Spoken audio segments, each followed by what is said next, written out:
यीशु ने कहा पतरस थोड़ा गहराई में चलो, गहराई में चलो। पतरस ने कहा मैं रात भर मैंने फिश को ढूंढा, एक भी फिश मुझे नहीं मिला, एक भी मुझे नहीं मिला।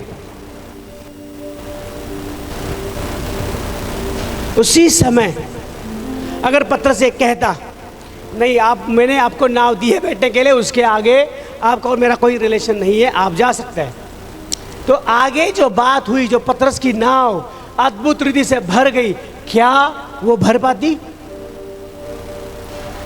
विश्वास करना, विश्वास करना,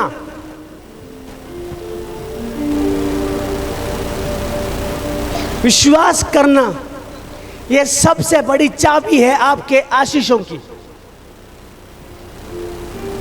आपने देखा होगा ऐसे पीटर नाम वाले, जॉन या ऐसे नाम वाले आपको दारू के दुकान के बाहर मिलेंगे, जो गटर में गिरे हुए मिलेंगे। क्यों?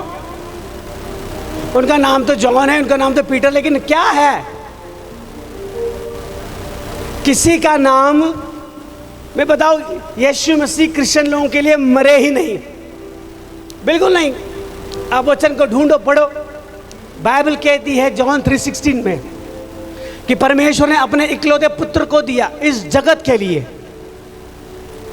परमेश्वर की नजर में कोई जात ऊंची या नीची कोई जात नहीं होती। परमेश्वर की नजर में मनुष्य मनुष्य होता है।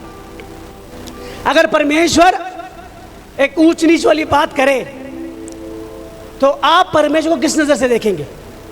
परमेश्वर की पहचान क्या है? कि वो सबसे पहले उसकी पहचान है पवित्रताई।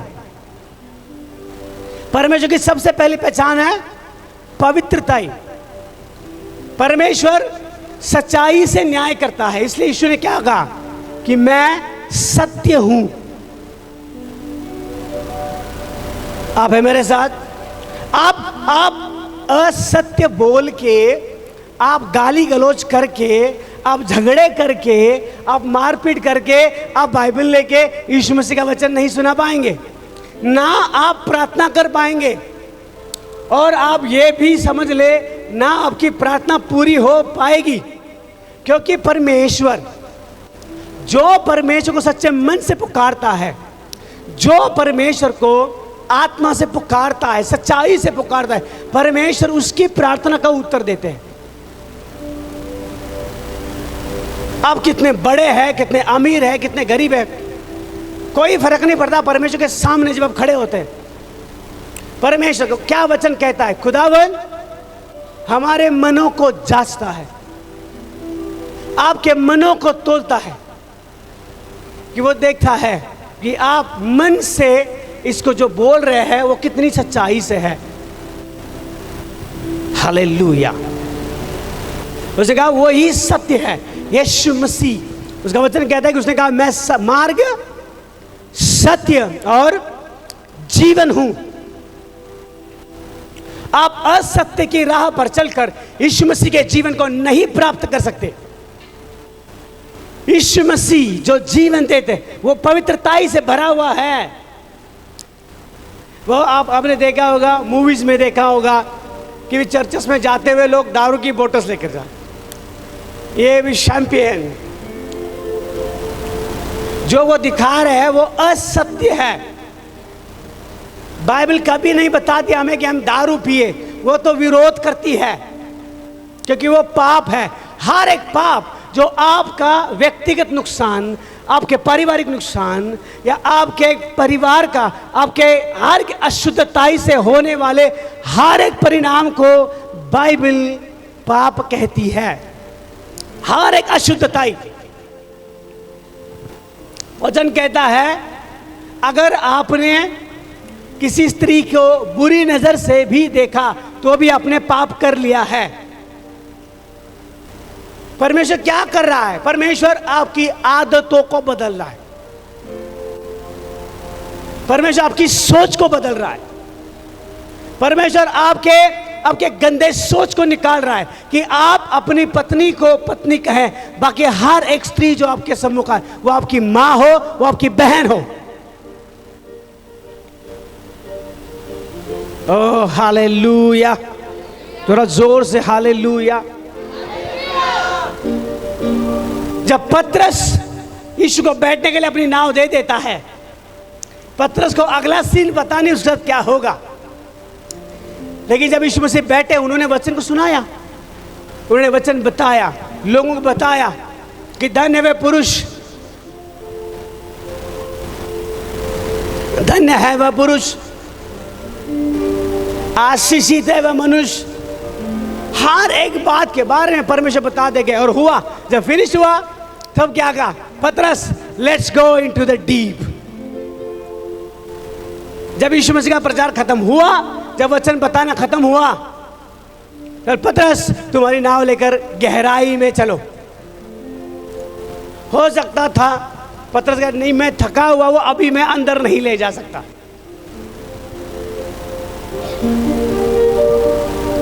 अब देखो, जब यीशु मसीह एक शादी में थे, काना की शादी में थे, और उस समय दाखरस खत्म हुआ, थोड़ा कभी दाखरस खत्म हुआ।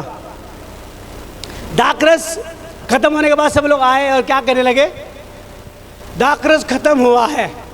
तो मरियम यीशु के पास आके, दाखरस खत्म हुआ है। यीशु ने कहा उससे मेरा क्या लेना देना है। फिर यीशु ने क्या कहा, यीशु ने कहा कि उसमें पानी डाल दो।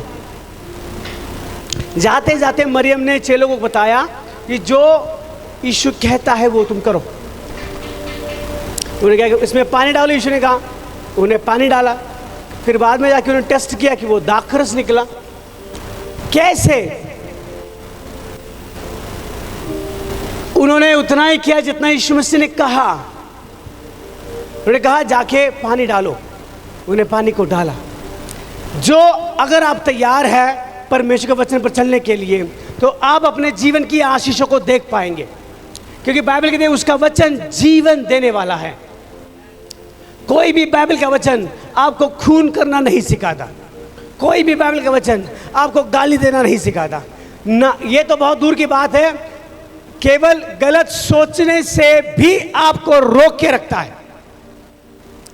बोलना बहुत दूर की बात, किसी का नुकसान करना तो बहुत दूर की बात।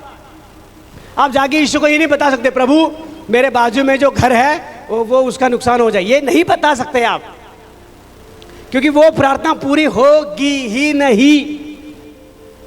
वो ऐसा खुदा नहीं है कि आपके शब्द को सुन के आपके भाई का, आपके बाजू वाले का नुकसान करे। आप देखोगे अगर ऐसी प्रार्थना कोई कर भी रहा है या सोच भी रहा है, तो अभी के अभी उसको डिलीट कर दो, क्योंकि खुदा बाप उस प्रार्थना को नहीं ग्रहण करेंगे। परमेश्वर उन्हीं बातों को पूरा करेंगे जो सत्य और पवित्रताई से है, जो प्रामाणिकता से है। आप गाएंगे प्रभु केवल मुझे मिले, बाजू वाला भूखा सो जाए। आप देखोगे बाइबल क्या कहती है, बारिश धर्मी जन के ऊपर भी गिरती है और अधर्मी जन के ऊपर भी गिरती है। धार्मिक के ऊपर भी, जो सत्य से चलते हैं उनके ऊपर भी बारिश आती है, और जो सत्य से नहीं चलते उनके ऊपर भी बारिश, क्योंकि वो नियम परमेश्वर ने सेट कर दिया है। लेकिन जब न्याय का समय आएगा, आपके जीवन का हर एक वो काम जो आपने गुप्त में किया है, हर एक वो पाप जो आपने बोल के किया है, हर एक वो पाप जो आपने देख के किया है, जो सुन के, उस हर एक पाप का हिसाब उस न्याय के दिन वचन कहता है होगा। इसीलिए खुदा क्या कहता है, आज ही उद्धार का दिन है, आज ही पश्चाताप का दिन है। देखो अगर आप, बाइबल क्या कहते हैं, शत्रु के ऊपर प्रेम करो। बहुत बार हम शत्रु का, बहुत लोग शत्रु का नुकसान हो जाए, शत्रु मर जाए, ये हो जाए, ये गलत शब्द बोल देते हैं। जब आप अपने शत्रु के लिए प्रार्थना करते, प्रभु उसको बुद्धि दे, उसका परिवार आश्रित हो जाए, प्रभु उसकी हेल्थ आश्रित हो जाए, प्रभु जो वो गलत काम कर रहा है उसे सही बुद्धि, जब ये आप प्रार्थना करते हो, वो प्रार्थना काम करेगी जो अच्छाई के लिए की है। आपके साथ जो बुरा कर रहा है, आप जब उसके साथ अच्छा व्यवहार करते हैं, परमेश्वर उसको देखता है और आपके शत्रु के सामने आपका सिर ऊंचा करता है। आप समझ पा रहे मेरी बात को? एक दुनिया का नियम है, किसी को जीतने के लिए किसी को तो हारना पड़ता है। मतलब अगर 10 लोग रेस में लगे हैं तो जो जीतेगा उसके विरोध वाला हार जाएगा। कोई हारेगा तो ही कोई जीत पाएगा, कोई जीत पाएगा, जीतेगा तभी कोई तो हारेगा ना। एक टीम ए बी वाली जीतेगी तो ए वाली हारेगी। लेकिन यीशु मसीह का नियम अलग है। अगर आप जीतना चाहते हैं तो आपके लोगों को जीतने में सहायता करें, हराने में नहीं, फंसाने में नहीं। बहुत बार लगेंगे किसी के क्योंकि गलत आरोप, किसी को भ्रष्टाचार के आरोप लगाएंगे या किसी गलत आरोप में फंसा के क्या करेंगे, अपने आप को सच साबित कराएंगे और ये देखो मैं जीत गया, वो झूठ साबित हो गया। आप गलत है बहन, आप गलत है भाई। आप उसके ऊपर प्रेम करें, उसके लिए दुआ करें, प्रार्थना करें, उपवास करें उसके लिए कि वो उनकी गलत आदतों से बाहर आए। हो सकता है वो भ्रष्टाचारी हो, बाहर आए, वो मारपीट करने वाला वो काम बंद करे, वो अच्छाई के रास्ते पर चले। जब आप उसके लिए ये उपवास और प्रार्थना करते हैं, आप क्या कर रहे हैं? आप उसको खुदा के सामने लेकर आ रहे हैं। कुछ ऐसे काम से उसे हरा नहीं रहे कि खुद की जीत साबित हो जाए। आप उसे खुदा के पास लेकर आ रहे थे कि वो बदले, वो जीते। जब वो जीतेगा क्या होगा आत्मिक क्षेत्र में? वो जीतने की वजह आपकी प्रार्थना होगी। और दुनिया के पास से रिजल्ट, दुनिया के पास से स्तुति लेने से बेहतर है गुप्त रीति से अपने पवित्रताई के काम को करो, अपनी प्रार्थना को करो, अपने उपवास को करो, एक दूसरे के लिए मध्यस्थी करो। जो कमजोर है उसे ताकत दो, उसको सहायता करो प्रार्थना की, वो भी किसी को ना बताते हुए आप उसके लिए प्रार्थना करें। समय आएगा कि खुदा जो आत्मा है, बाइबल कहती है परमेश्वर जो परमेश्वर देख रहा है वो आपके दिखने हुए कामों से बेहतर, ज्यादा जो ना दिखने वाले काम है उनको तपासता, उनको जांचता है, उनको टेस्ट करता है। इसलिए क्या कहता है वचन? जो आप सोचते, जब गलत भी सोचते हैं आप, तभी भी आपने उस पाप को कर लिया है। आप सुन पा रहे मेरी बात को? हालेलुया। एक वचन को पढ़ेंगे, चलो। मत्ती रचित सुसमाचार उसका 26 चैप्टर और 41 को पढ़ेंगे।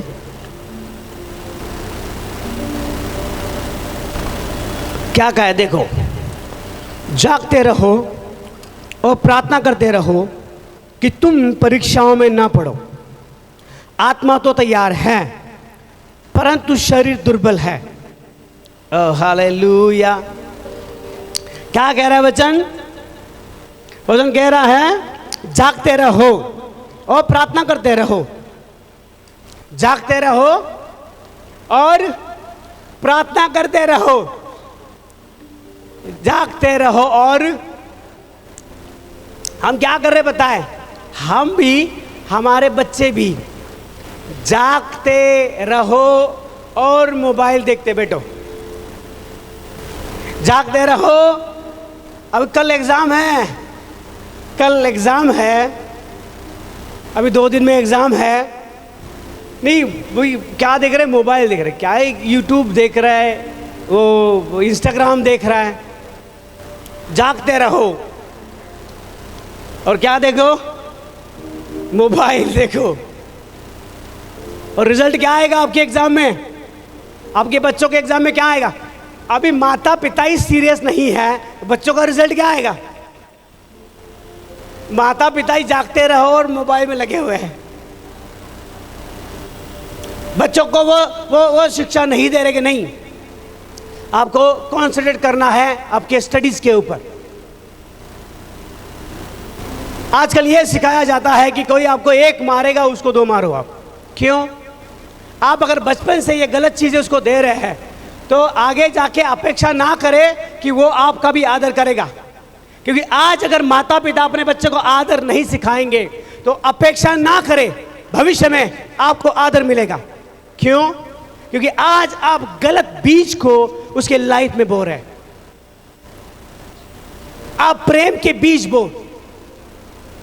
आप देखोगे दुनिया के ऐसे कितने बड़े बड़े लोगों को आप देखो, आप उनके चेहरे पर गुस्सा नहीं देखोगे, आप एक शांति को देखोगे।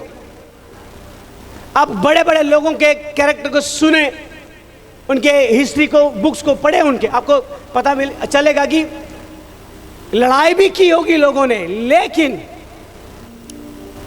आपको एक ठहराव, एक अच्छी एक शिक्षा, एक प्रामाणिक शिक्षा आप देखेंगे जो बड़े लोग हो चुके हैं, क्योंकि उन्होंने सत्य को पकड़ के रखा हुआ है, पवित्रता को पकड़ के रखा हुआ है। और जब उस समय में जब आप देखते हैं, जी आप ध्यान मेरी तरफ है, साला खारा मांडा,